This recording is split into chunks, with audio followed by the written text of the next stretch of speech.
বিদেশে অবস্থান করে দল পরিচালনা করা আর সম্ভব নয়, এমন দাবি তুলে বাংলাদেশ আওয়ামী লীগের শীর্ষ নেতাদের দ্রুত দেশে ফেরার আহ্বান জানিয়েছেন তৃণমূল নেতাকর্মীরা।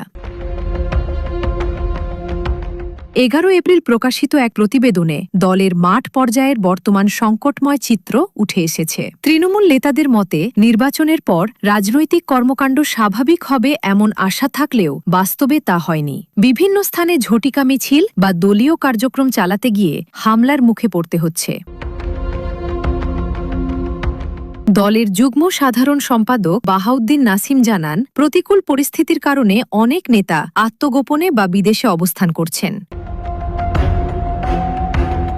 তবে তৃণমূলের দাবি, দলকে চাঙ্গা করতে হলে কেন্দ্রীয় নেতাদের রাজপথে সক্রিয় উপস্থিতি জরুরি। বর্তমান পরিস্থিতিতে আইনি কড়াকড়ি ও নেতৃত্বের অনুপস্থিতিতে দলের পুনর্গঠন প্রক্রিয়া এখনও অনিশ্চয়তার মধ্যে রয়েছে। ডেস্ক রিপোর্ট, দৈনিক অর্থনীতি।